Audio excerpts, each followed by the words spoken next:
I want you to be able to do this conversion chart. On the exam, I asked you to do this conversion chart.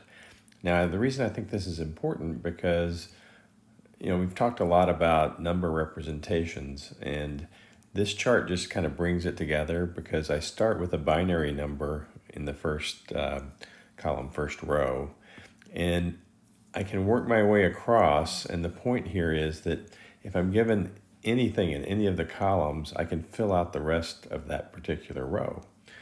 Okay, so let's start taking a look. First we have, I think it's pretty quick to do, 6 is the first binary digit, and then we have 12, which is C.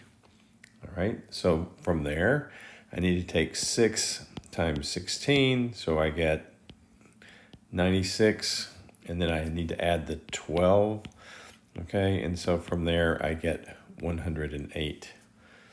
All right, so next, if I had this number represented in 2's complement as a signed number, what we do here is we check the sign, and because that's a 0, this repeats as 108. It doesn't change the sign. It's a positive number to begin with.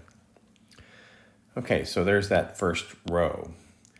Next, let's take a look at 9C.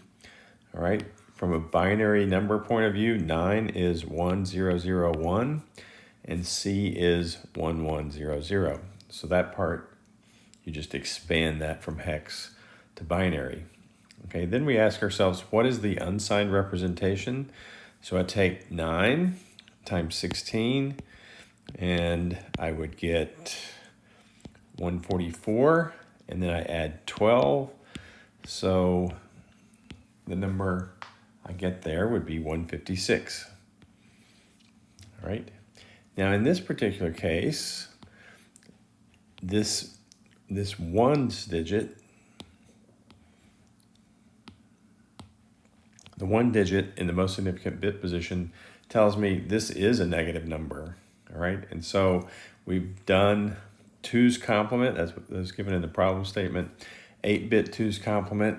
One of the definitions for that, there's 2 different ways you can do that. You can flip all the bits and add 1.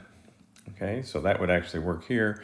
And then you need to convert that back to hex and then convert that to decimal. That takes a while. So what I would recommend is use the other definition that says the negative representation is the unsigned representation minus 2 to the n, where n is the number of bits. Okay, so we're going to take 256,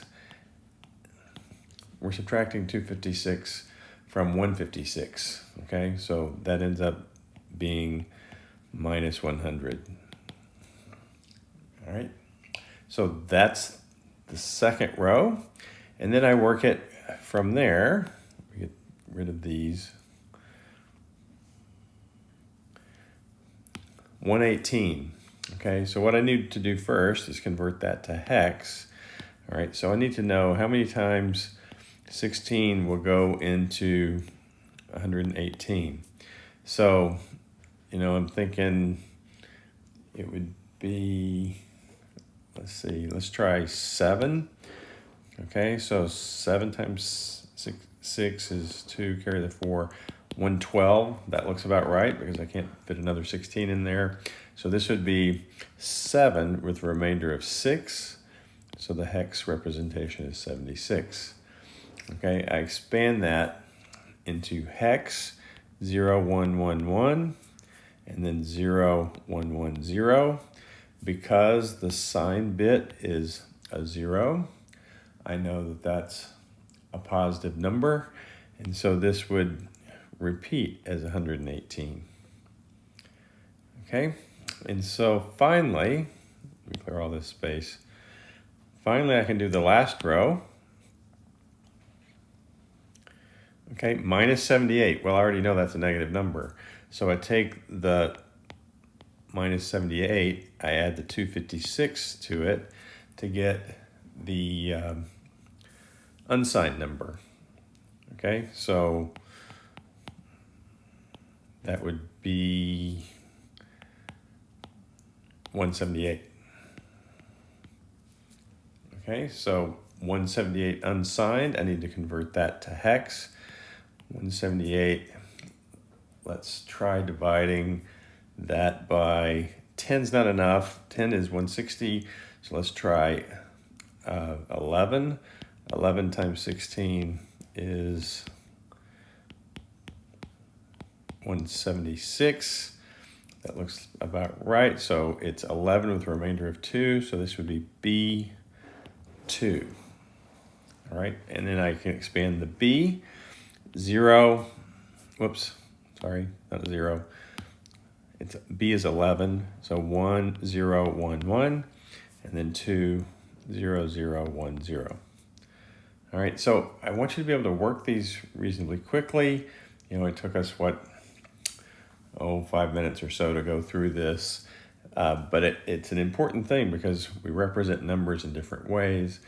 And this chart kind of brings that all together.